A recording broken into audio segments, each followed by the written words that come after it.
Hello guys, इस video में हम डिस्कस करेंगे हाईवे इंजीनियरिंग के ऑब्जेक्टिव क्वेश्चंस। क्वेश्चन नंबर 176 से क्वेश्चन नंबर 190 तक। Question number 176, ratio of the width of the car parking area required at curve for 30 degree parking relative to 60 degree parking is approximately. आपको इसमें एक अनुपात पूछा गया है, एक रेशियो पूछा गया है। ठीक है, यदि कार को पार्किंग किया जाता है तो आपको जो कर्व है उसकी चौड़ाई बताना है, कर्व की विड्थ बताना है। यदि व्हीकल को 30 डिग्री पे पार्किंग किया गया है और 60 डिग्री पे किया गया है तो दोनों को आपको अनुपात बताना है। तो हम देख लेते हैं पार्किंग कितने प्रकार से की जाती है। As per IRC Indian road Congress के अनुसार कार की जो डायमेंशन होती है वो कितनी है होती है 5 मीटर उसकी लंबाई होगी और 2.5 मीटर उसकी चौड़ाई होती है। तो पहली जो पार्किंग होगी वो पैरेलल पार्किंग है। पैरेलल का मतलब क्या होगा, ये जो व्हीकल है, कार है, उसको पैरेलल, जो रोड है उसके पैरेलल इसको पार्क कर दिया गया है। रोड के पैरेलल पार्क करेंगे तो जो कर्व होगा उसकी चौड़ाई कितनी लगेगी, जितनी चौड़ाई व्हीकल की है। तो यहाँ पर व्हीकल की चौड़ाई 2.5 मीटर है, तो पैरेलल पार्किंग में जो कर्व की चौड़ाई रिक्वायर्ड होगी वो कितनी होगी 2.5 मीटर। सेकंड देख लेते हैं 30 डिग्री पार्किंग। 30 डिग्री पार्किंग में क्या होगा, जो व्हीकल है वो 30 डिग्री पे इंक्लाइंड हो जाएगा रोड की एक्सिस से। रोड की एक्सिस से 30 डिग्री पे इंक्लाइंड होगा। तो हमें ये विड्थ निकालना है कर्व की। ये टोटल विड्थ कितनी होगी फ्रेंड्स, यहाँ पर हम फाइंड कर लेते हैं। ये 30 डिग्री है और इस व्हीकल की लेंथ कितनी दी गई है 5 मीटर। तो ये कितना हो जाएगा, ट्राइंगल की हम प्रॉपर्टी लगा देंगे यहाँ पर। ठीक है, ये 5 मीटर हमें पता है और एक एंगल पता है 30 डिग्री। तो हाइपोटेनियस और ये लंब हमें फाइंड करना है, ये जो परपेंडिकुलर है वो हमें फाइंड करना है। तो क्या हो जाएगा, परपेंडिकुलर डिवाइडेड बाय हाइपोटेनियस, लंब डिवाइडेड बाय कर्ण। तो ये किसके बराबर होता है, साइन थीटा के बराबर। साइन कितना है 30 डिग्री, हमें लंब फाइंड करना है। तो क्या हो जाएगा, sine 30 degree into hypotenuse. Hypotenuse 5 metre दिया गया है। तो यहाँ पर आप देख सकते हो ये कितना हो जाएगा इस ट्राइंगल के अकॉर्डिंग, 5 इंटू साइन 30 और ये सेकेंड हो जाएगा 2.5 इंटू साइन 60 डिग्री। और इन दोनों को ऐड करेंगे तो कितना आएगा 4.66 मीटर। तो यहाँ पर 30 डिग्री पार्किंग के लिए विड्थ ऑफ कर्व रिक्वायर्ड कितनी होगी 4.66 मीटर रिक्वायर्ड होगी। नेक्स्ट है 45 डिग्री पार्किंग। तो सेम यहाँ पर हम यूज़ कर लेंगे ट्रायंगुलर की प्रॉपर्टी। यहाँ पर 30 डिग्री की जगह 45 डिग्री आ जाएगा और जब हम कैलकुलेट करेंगे तो विड्थ कितनी आएगी कर्व की 45 degree parking, width of curve required is equal to 5.31 metre. इसी प्रकार 60 डिग्री पार्किंग के लिए 5.58 मीटर हो जाएगा। और लास्ट यहाँ पर दी गई है right angle parking. Right angle parking का मतलब क्या हो जाएगा, व्हीकल को जो एंगल है वो कितना होगा 90 डिग्री होगा। 90 डिग्री होगा मतलब व्हीकल इस तरीके से पार्क है। ठीक है, व्हीकल इस तरीके से पार्क है तो जितनी लेंथ होगी व्हीकल की उतनी ही हमें चौड़ाई लगेगी कर्व की। जो विड्थ है कर्व की वो कितनी रिक्वायर्ड होगी, जितनी उस व्हीकल की लेंथ है। लंबाई कितनी है 5 मीटर है, यहाँ पर हमने 5 मीटर ली, तो इस पे विड्थ कितनी रिक्वायर्ड होगी 5 मीटर। तो फ्रेंड्स हमें क्वेश्चन में क्या पूछा है, width of car parking area required at curve of 30 degree parking relative to 60 degree. तो इन दोनों को हम डिवाइड कर देंगे 4.66 और 5.58। तो ये अप्रोक्सीमेट किसके बराबर होगा 0.8 के बराबर। Question number 176 answer C correct होगा। गुप्ता एंड गुप्ता में इसमें गलत दिया गया, आंसर ए दिया गया है वो गलत होगा। आंसर क्या होगा इसका सी करेक्ट होगा। Question number 177, consider the following statements with reference to pavements. आपको 3 स्टेटमेंट दिए गए हैं पेमेंट से रिलेटेड। पहला स्टेटमेंट दिया गया है flexible pavements are more suitable than rigid pavements in regions where subgrade strength is uneven. Second आपको दिया गया है load carrying capacity of rigid pavements depends more on the properties of concrete than the strength of subgrade. और last statement है compared to flexible pavement rigid pavements are more affected by temperature variation. तो हम इसको देख लेते हैं। Load carrying capacity of rigid payments is mainly due to the rigidity and high modulus of elasticity of the slab itself. Slab की जो rigidity होती है और हाई मॉडुलस ऑफ इलास्टिसिटी होगी स्लैब की खुद की, तो वही उसको क्या करेगी, मेनली उसी के कारण लोड कैरिंग कैपेसिटी होती है रिजिड पेमेंट की। रिजिड पेमेंट का एग्जांपल हो जाएगा CC road, cement concrete road होता है, तो वो उस पर लोड कैरिंग कैपेसिटी उस रोड की उसकी रिजिडिटी के कारण और उसकी हाई मॉडुलस ऑफ इलास्टिसिटी के कारण होगी। ठीक है फ्रेंड्स, इसका मतलब सबग्रेड पर ज़्यादा वो डिपेंडेंट नहीं होगी रिजिड पेमेंट। जो रिजिड पेमेंट होगा वो सब ग्रेड पे ज़्यादा डिपेंडेंट नहीं होगा। अब हम स्टेटमेंट यहाँ पर देख लेते, डिस्कस कर लेते हैं। उससे पहले हम देखते हैं जो पेमेंट होता है फ्लेक्सिबल पेमेंट, वो कितने लेयर में बना होगा। वो 4 लेयर में बना होता है। पहली जो लेयर होती है या जो सबसे नीचे वाली लोएस्ट लेयर होगी वो होगी सब ग्रेड। वो कौन सी लेयर होगी? सब ग्रेड लेयर होती है। सेकंड जो लेयर होगी वो सब बेस कोर्स होती है। सेकंड लेयर जो होती है सब बेस कोर्स होती है। नेक्स्ट बेस कोर्स होगी और लास्ट होती है या ऊपर जो टॉप मोस्ट होगी वो कौन सी होगी? वेयरिंग कोर्स कहलाती है। तो ये 4 लेयर में बनता है फ्लेक्सिबल पेमेंट। ठीक है फ्रेंड्स, 4 लेयर में फ्लेक्सिबल पेमेंट्स का निर्माण किया जाता है। अब उस फ्लेक्सिबल पेमेंट पे यदि व्हीकल का लोड आता है तो क्या होगा? जब उस पर व्हीकल का लोड आता है, ठीक है, व्हीकल का लोड आएगा, हमने यहाँ पर सेक्शन बनाया है उस रोड का, वो हमने लेंथ वाइज बनाया, उसका लॉन्गिट्यूडनल सेक्शन यहाँ पर बनाया है। तो यहाँ पर क्या होगा? जब लोड आता है और उसकी जो सब ग्रेड है वो अनइवन है। अनइवन का मतलब कहीं पर स्ट्रेंथ ज़्यादा है, कहीं पर स्ट्रेंथ कम है। जहाँ पर स्ट्रेंथ कम होगी सब ग्रेड की, वहाँ पर अंडुलेशन आ जाएंगे, इस तरीके से अंडुलेशन आ जाएंगे। ठीक है, ये अनइवन हो जाएगा अब सब ग्रेड। तो उसके कारण जो फ्लेक्सिबल पेमेंट है वो भी, उसमें भी अंडुलेशन आ जाते हैं, वो भी उसमें अनइवननेस आ जाती है। ठीक है, अनइवननेस भी कहा जाता है और अंडुलेशन भी कहा जाएगा इसको। तो फ्लेक्सिबल पेमेंट है, यदि स्ट्रेंथ सब ग्रेड की अनइवन है तो वहाँ पर फ्लेक्सिबल पेमेंट का हम यूज़ नहीं करते हैं। वहाँ पर किसका यूज़ करते हैं? रिजिड पेमेंट का। तो स्टेटमेंट फर्स्ट इनकरेक्ट होगा और सेकंड हमारा करेक्ट हो जाएगा। सेकंड क्या है? Load carrying capacity of rigid pavements depends more on the properties of concrete than the strength of sub grade. तो जो रिजिड पेमेंट होता है वो उसकी जो लोड कैरिंग कैपेसिटी होती है वो जनरली किस पे डिपेंड होती है? जिस मटेरियल से बना हुआ, जैसे कंक्रीट से बना है तो कंक्रीट पे वो डिपेंड करती है as compare to strength of sub grade. Strength of sub grade पे भी डिपेंड होगी, लेकिन ज़्यादा किस पे डिपेंड करेगी? वो कंक्रीट पे। तो फ्रेंड्स स्टेटमेंट सेकंड करेक्ट होगा, फर्स्ट इनकरेक्ट है। और लास्ट जो है third, compare to flexible pavement rigid pavements are more affected by temperature variation. तो ये भी करेक्ट होगा। जब हम रिजिड पेमेंट की डिज़ाइन करते हैं तो उसको टेम्परेचर स्ट्रेस के लिए भी हम डिज़ाइन करते हैं। क्वेश्चन नंबर यहाँ पर 177 का आंसर क्या हो जाएगा? स्टेटमेंट सेकेंड और थर्ड करेक्ट है। इसका मतलब सी जो है वो करेक्ट आंसर होगा। Answer C is correct. Question number 178, for the relationship u is equal to 555 minus 0.44 k, यहाँ पर आपको एक रिलेशन दिया गया है u is equal to 55 minus 0.44 k, where u is this speed in kmph, kilometre per hour में speed दी गई है u, and k is the density in vpkm, vehicle per kilometre. What will be the maximum flow in vph, vehicle per hour में आपको maximum flow बताना है कितना होगा। तो हम यहाँ पर देख लेते हैं मैक्सिमम फ्लो कैसे निकालते हैं।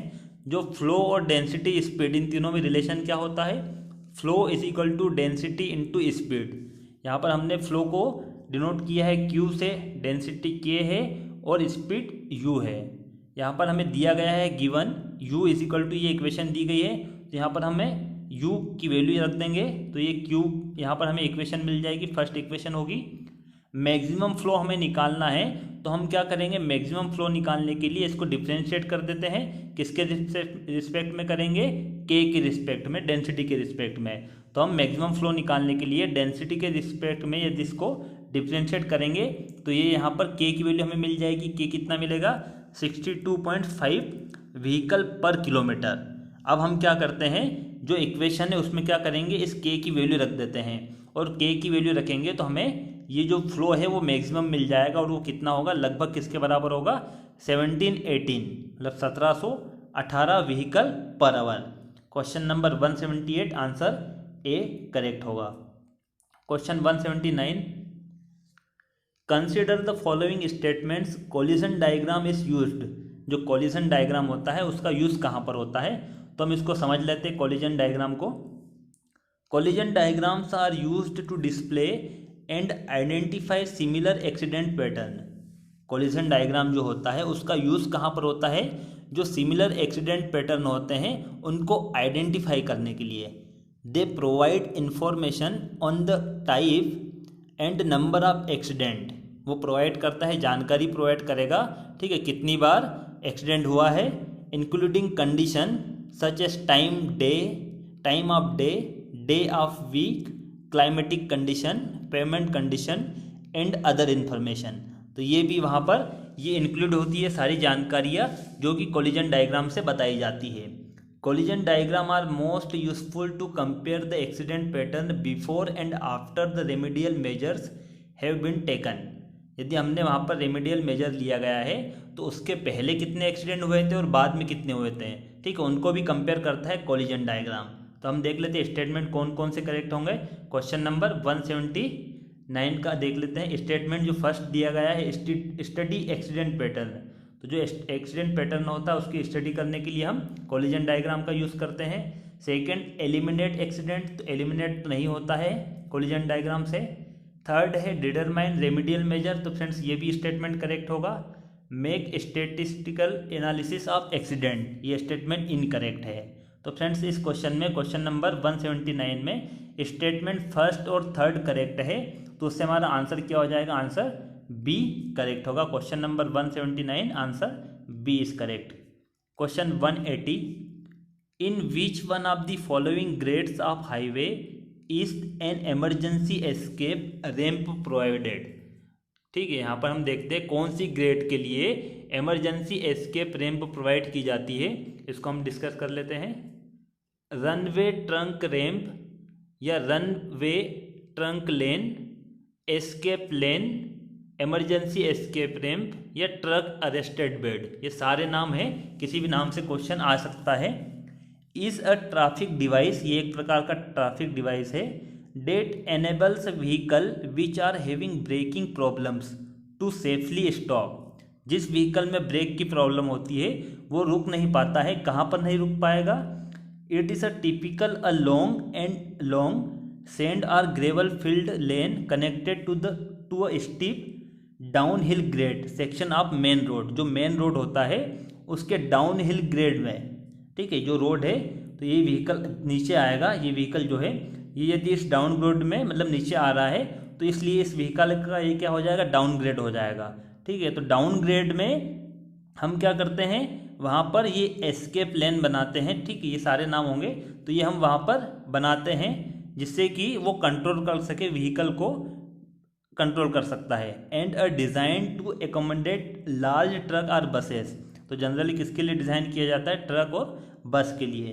तो यहाँ पर क्या हो जाएगा फ्रेंड्स, जो हम एस्केप रैंप प्रोवाइड करते हैं इमरजेंसी, वो किसके लिए करते हैं, डाउन ग्रेड के लिए करते हैं, क्योंकि डाउन ग्रेड में ही व्हीकल को प्रॉब्लम आती है, वहाँ पर ब्रेक की प्रॉब्लम आ जाती है, जो व्हीकल कंट्रोल नहीं हो पाता है उसके लिए इमरजेंसी एस्केप रैंप प्रोवाइड किए जाते हैं। Question number 180 answer C is correct. Question 181, the plasticity index of the fraction passing 425 micron ISU in case of sub base या बेस कोर्स वुड बी, मतलब सब बेस या base course के लिए बताना है प्लास्टिसिटी इंडेक्स कितनी होगी। According to IS 2720 के according the plasticity index of binding material in WBM for base और सब base should be less then 6%। तो IS कोड के अकॉर्डिंग कितना होना चाहिए, less than 6%। Question number 181 answer A correct होगा। क्वेश्चन 182, क्वेश्चन नंबर ये 182 है, यहाँ पर गलत नंबर डल गया, 182 आएगा। Assuming the safe stopping sight distance to be 80 metre, यहाँ पर SSD दी गई है, कितनी है, 80 मीटर है, on a flat highway section and with a setback distance of 10 metre, what would be the radius of negotiable horizontal curve. यहाँ पर radius आपको पूछी गई है, तो फ्रेंड्स इसका फॉर्मूला देख लेते हैं। फॉर्मूला क्या होता है, रेडियस का यहाँ पर फॉर्मूला हो जाएगा S² डिवाइडेड बाई 8 × m। यहाँ पर S का मतलब SSD है, SSD हमें गिवन है कितना है, 80 मीटर है, उसका स्क्वायर मतलब 2 टाइम हमने यहाँ पर लिख दिया 80 × 80, और यहाँ पर m का मतलब हो जाएगा सेट बैक डिस्टेंस, जो कितनी दी गई हमें, 10 दी गई है। इसको जब कैलकुलेट करेंगे तो रेडियस कितनी आ जाएगी, 80 metre. Question number 182 answer 80 metre होगा, मतलब सी करेक्ट होगा। नेक्स्ट क्वेश्चन है question number 183, if the CBR value obtained at 5 metre penetration is higher than that at 2.5 mm, जो CBR वैल्यू ऑब्टेन की गई है वो 5 mm पेनिट्रेशन पर ज़्यादा है किसके कंपेयर में, 2.5 mm के कंपेयर में। Then the test is repeated for checking, तो टेस्ट को रिपीट किया गया। And if the test reveals a similar trend then the CBR value is to be reported as. तो फ्रेंड्स आपको क्वेश्चन में पूछा है कि एक CBR टेस्ट किया गया है और उसमें 5 mm पेनिट्रेशन पे CBR की वैल्यू ज़्यादा आई, उसके बाद CBR टेस्ट को रिपीट किया गया और रिपीट करने के बाद भी यही पाया गया कि 5 mm पेनिट्रेशन पर CBR की वैल्यू ज़्यादा है, तो आप CBR की वैल्यू क्या लोगे। यहाँ पर 4 ऑप्शन दिए गए हैं, तो उससे पहले हम डिस्कस कर लेते CBR क्या होता है। It is the ratio of force per unit area required to penetrate a soil mass with standard circular needle at the rate of 1.25 mm per minute to that required to corresponding penetration of standard material. तो यहाँ पर ये हो जाएगा, ठीक है, penetrate कितनी होती है निडल, जो स्टैंडर्ड वहाँ पर उसका निडल जो होगी स्टैंडर्ड सर्कुलर निडल होगी। इसका जो फॉर्मूला होता है फ्रेंड्स CBR का, California bearing ratio. Test load जो टेस्ट किया जाता है वो कितना लोड है और स्टैंडर्ड लोड कितना है इनटू 100, तो परसेंटेज में निकलेगी CBR वैल्यू। तो जो यहाँ पर हम देख सकते हैं, यहाँ पर एक टेबल दी गई है, penetration of plunger in mm और स्टैंडर्ड लोड। ये 2.5 mm यदि पेनिट्रेशन होता है तो स्टैंडर्ड लोड कितना होगा 1370 kg, 5 mm पेनिट्रेशन के लिए 2055 kg। इसी प्रकार से अलग अलग पेनिट्रेशन के लिए यहाँ पर स्टैंडर्ड लोड दिया गया है, ये डिनोमिनेटर में जो दिया गया है वो स्टैंडर्ड लोड है अलग अलग पेनिट्रेशन के लिए। टेस्ट लोड का मतलब हो जाएगा जो हम टेस्ट करेंगे वहाँ पर 2.5 mm के लिए पेनिट्रेशन कितना है, 5 mm पेनिट्रेशन के लिए लोड कितना है, इसी प्रकार अलग अलग पेनिट्रेशन के लिए टेस्ट लोड कितना है, इन दोनों को डिवाइड करते तो CBR वैल्यू निकलती है। The CBR values are usually calculate for penetration of 2.5 mm and 5 mm। जो CBR वैल्यू हम कैलकुलेट करते हैं वो जनरली किसके लिए करते हैं, 2.5 और 5 mm के लिए करेंगे। Generally the CBR value at 2.5 mm will be greater than that of 5 mm। सामान्यतः क्या होता है, जनरली जो CBR वैल्यू होती है वो 2.5 mm पेनिट्रेशन के लिए ज़्यादा आती है। And in such a case the former shall be taken as CBR for design purpose. तो डिज़ाइन पर्पस के लिए हम CBR की वैल्यू वही ले लेंगे जो 2.5 mm के लिए आई है। लेकिन यदि ऐसा नहीं होता है और क्या होता है कि 2.5 mm के लिए यदि CBR की वैल्यू ज़्यादा हो जाती है, if CBR for 5 mm exceeds that for 2.5 mm, मतलब 5 mm के लिए CBR की वैल्यू ज़्यादा है 2.5 mm के कंपेयर में, the test should be repeated. तो हम टेस्ट को रिपीट करते हैं और रिपीट करने के बाद भी यदि 5 mm के लिए CBR की वैल्यू ज़्यादा आती है तो हम वही कंसिडर कर लेते हैं 5 mm से जितनी आई है। क्वेश्चन नंबर 183 में आंसर क्या हो जाएगा, higher value obtained at 5 mm penetration. तो 5 mm पेनिट्रेशन पे जो वैल्यू आएगी वही हम कंसिडर कर लेते हैं। Question number 183 answer D is correct. Question 184, a vehicle was stopped in 2 seconds by fully jamming the brakes. The skid marks measured 9.8 meters. The average skid resistance coefficient will be। यहाँ पर आपको coefficient पूछा गया है, average skid resistance कितना होगा। तो यहाँ पर हम फॉर्मूला देख लेते हैं, इसका फॉर्मूला क्या होगा। एवरेज स्किड रेजिस्टेंस कोफिशिएंट का फॉर्मूला होता है F = A divided by G, ये फॉर्मूला होगा। यहाँ हमें क्वेश्चन में क्या गिवन है, ब्रेकिंग ड्यूरेशन दिया गया है, टाइम 2 सेकेंड है, ब्रेकिंग डिस्टेंस है 9.8 मीटर, जिसको हम एच से भी डिनोट कर सकते हैं। Using the fundamental relation of motion, motion के गति के नियम का हम यूज़ करेंगे। पहला यहाँ पर v = u + at, ठीक है। तो फाइनल वेलोसिटी कितनी होगी व्हीकल की, व्हीकल रुक जाता है, ठीक है, वो रुक जाएगा 9.8 मीटर के बाद में, तो फाइनल वेलोसिटी कितनी हो जाएगी, 0 हो जाएगी। इस v को हम 0 रख देंगे तो यहाँ से u कितना आएगा -80, ये इक्वेशन फर्स्ट हो जाएगी। सेकेंड हम ये वाली इक्वेशन यूज़ करेंगे मोशन की, तो यहाँ पर भी v 0 होगा, ठीक है, और ये s, और यहाँ पर देख सकते हो ये सेकेंड इक्वेशन बन जाएगी जब हम v को 0 करेंगे। और इक्वेशन फर्स्ट और सेकेंड से जब हम कंपेयर करेंगे तो a कितना हो जाएगा 2s डिवाइडेड बाई t², ये कितना होगा 2s डिवाइडेड बाई t²। यहाँ पर हम वैल्यू रख देंगे f, जो हमें फॉर्मूला दिया गया है, a की जगह हम ये वैल्यू रख देंगे, ठीक है, ये वैल्यू हमने रखी यहाँ पर। तो अब इस फॉर्मूले में हमें सब कुछ पता है, एस हमें गिवन है टाइम भी हमें दिया गया है और जी की वैल्यू कितनी होती है 9.8। जब हम सभी की वैल्यू रख देते हैं, एस यहाँ पर रख देंगे 9.8, टाइम हमें 2 सेकंड दिया गया है, 2 का स्क्वायर हो जाएगा और 9.8, और इसको कैलकुलेट करेंगे तो कितना आएगा 0.5 आएगा average skid resistance coefficient 0.5। Question number 184 answer B is correct. Question 185, which one of the following is the chronological sequence in regard to road construction design development. तो आपको यहाँ पर 4 रोड की जो डिज़ाइन दी गई है, किस तरीके से रोड की डिज़ाइन की जाती है, 4 तरीके आपको दिए गए हैं। तो आपको इसको सीक्वेंस में जमाना है, क्रोनोलॉजिकल ऑर्डर में, कि पहले कौन सी डिज़ाइन थी, ठीक है, डिज़ाइन का डेवलपमेंट, कौन सी डिज़ाइन का डेवलपमेंट पहले हुआ, नेक्स्ट कौन सी है। तो आपको यहाँ पर सन बताना है, उसका ईयर आपको बताना। तो हम डिस्कस कर लेते हैं। जो ट्रेसा गेट कंस्ट्रक्शन होता है उसका वो स्टार्ट कब हुआ था 1764 में, 1764 AD in France. Second Telford, यहाँ पर आपको सभी की सन याद रखना है, कौन से ईयर में वो स्टार्ट हुआ था। तो सभी के ईयर यहाँ पर दिए गए हैं, ठीक है फ्रेंड्स। तो इनका क्रोनोलॉजिकल जो ऑर्डर होगा, सबसे पहले ये आ जाएगा फर्स्ट वाला, ट्रेसा गेट आएगा, सेकेंड टेलफोर्ड आएगा, थर्ड पे मेगाडेम और लास्ट लेटेस्ट जो होगा CBR है। क्वेश्चन नंबर 185 का आंसर क्या हो जाएगा, जब सीक्वेंस में आप जमाओगे तो आंसर बी करेक्ट होगा।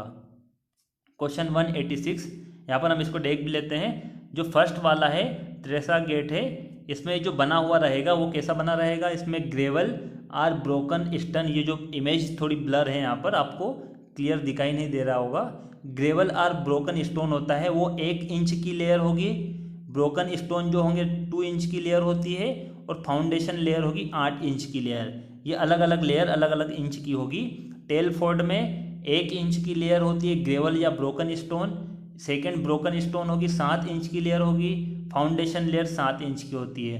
तो ये अलग अलग डेप्थ के लिए हम इसको देख सकते हैं यहाँ पर किस प्रकार से बनाए जाते हैं रोड। और मेगाडेम भी आप देख सकते हो, यहाँ पर ग्रेवल या ब्रोकन स्टोन जो दिया गया है 1 इंच की लेयर होती है, और ब्रोकन स्टोन जो होगा 8 इंच की लेयर होगी। ये हमने यहाँ पर देख लिए। नेक्स्ट क्वेश्चन है question number 186, the general requirement in constructing a reinforce concrete road is to place a single layer of reinforcement. तो इसके लिए आपको 4 ऑप्शन भी दिए गए हैं, तो हम देख लेते हैं कौन सा ऑप्शन करेक्ट होगा। उससे पहले हम डिस्कस कर लेते हैं। The greater quantity of reinforcement should be place in the longitudinal direction. यदि हम रोड बनाते हैं सीसी रोड, और यदि उसमें रेनफोर्समेंट प्रोवाइड करना है, तो हम ज़्यादा से ज़्यादा क्वांटिटी कहाँ पर प्रोवाइड करते हैं, लॉन्गिट्यूडनल डायरेक्शन में। Further the reinforcement should either be placed in the mid depth और towards top of the pavement for better functioning. या तो हम मिडल में प्रोवाइड करते हैं या टॉप में प्रोवाइड करते हैं। तो यहाँ पर जो क्वेश्चन दिया गया है क्वेश्चन नंबर 86, इसके दोनों ऑप्शन जो यहाँ पर दिए गए हैं बी और सी करेक्ट होंगे, ठीक है, बी और सी करेक्ट होंगे। लेकिन गुप्ता एंड गुप्ता में जो दिया गया है वो बी करेक्ट है। Question number 186 B is correct होगा। जो रेनफोर्समेंट हम प्रोवाइड करेंगे वो कहाँ पर करेंगे, near the top of the slab, slab के टॉप में हम प्रोवाइड करेंगे।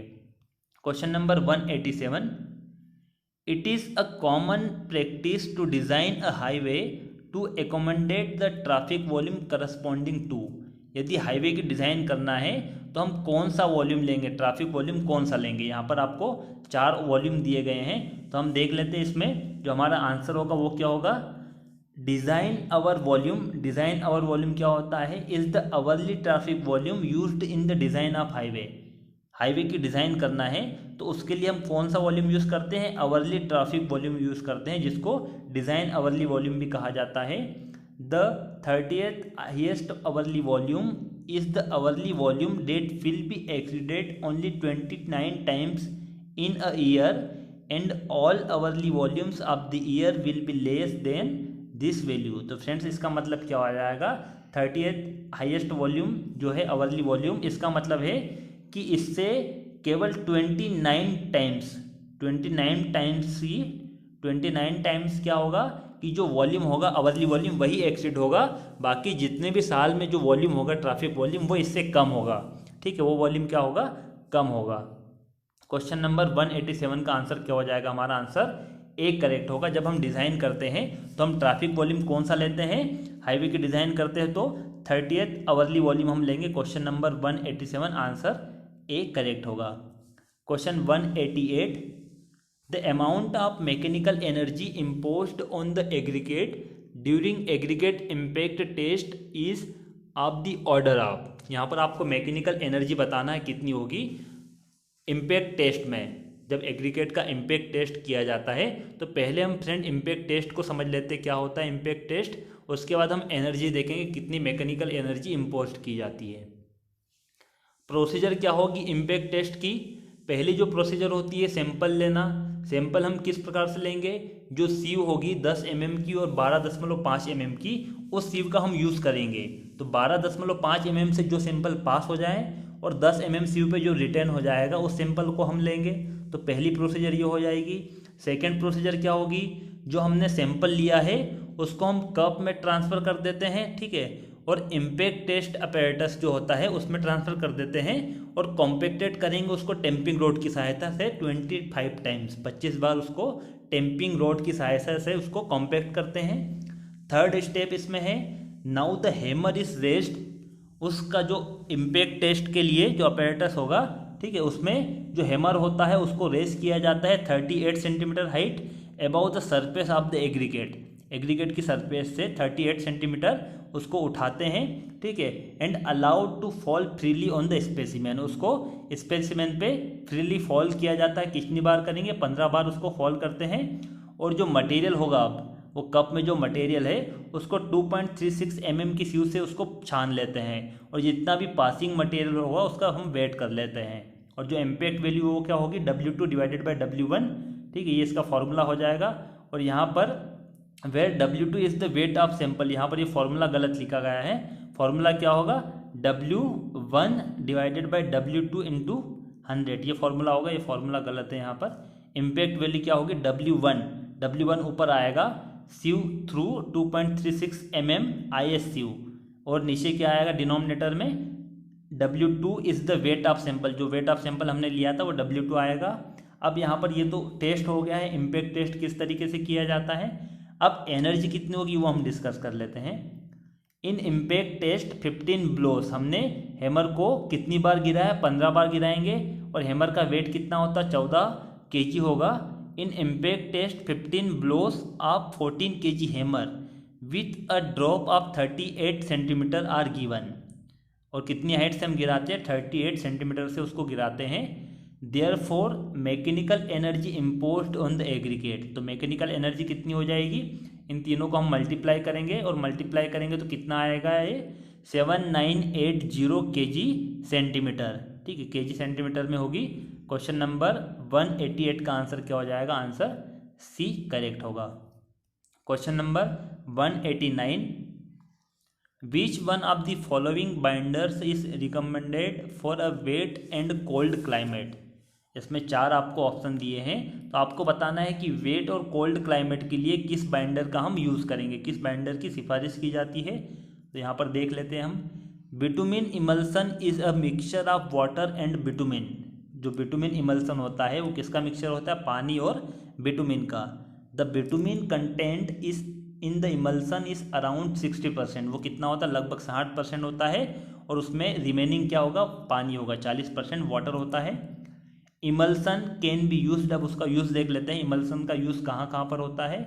Emulsion can be used in wet weather even when it is raining. इसका यूज़ हम वेट वेदर के लिए करते हैं या वहाँ पर बारिश भी हो रही तो इसका यूज़ किया जाता है। Second, emulsion are used in maintenance and patch repair work. इसका यूज़ मेंटेनेंस के लिए किया जाता है और पेच रिपेयर वर्क के लिए भी किया जाता है। Also emulsion have been used in soil stabilisation. Soil stabilisation के लिए भी इमल्सन का यूज़ करते हैं, particularly for stabilisation of sands in desert areas.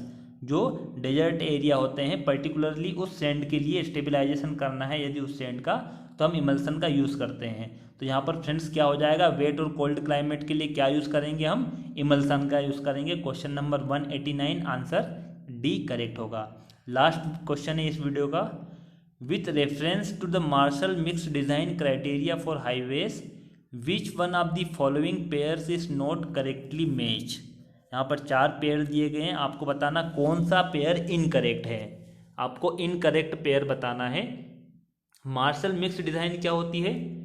Martial method used for bituminous design mix. Bituminous design mix के लिए मार्शल मेथड का use करते हैं। यहाँ पर आप टेबल देख सकते हो, यहाँ पर मार्शल मिक्स डिज़ाइन स्पेसिफिकेशन दिया गया है। मार्शल स्टेबिलिटी कितनी होगी केजी में? 340 होगी। फ्लो वैल्यू कितनी होती? 8 से 17 होती है। Percentage air voids in the mix कितना होगा? 3 से 5%। और वॉइड्स फिल विद बिटुमिन, जिसको शॉर्ट फॉर्म में कहा जाता है VFB, वो परसेंटेज में कितना होगा? 75 से 85। तो यहाँ पर हम देखेंगे तो जो VFB ये जो दिया गया है वो इनकरेक्ट दिया गया है। क्वेश्चन नंबर 190 का आंसर क्या हो जाएगा?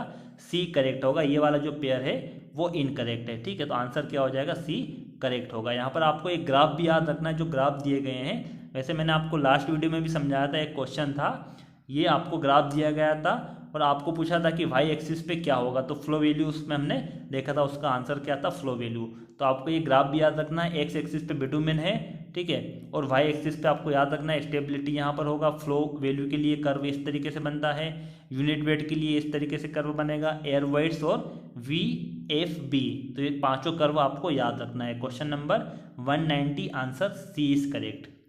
Thank you for watching friends. Video अच्छा लगा तो लाइक कीजिए, कमेंट कीजिए और शेयर कीजिए, और इस चैनल को सब्सक्राइब कीजिए, जिससे कि आपको लेटेस्ट वीडियो मिल सके।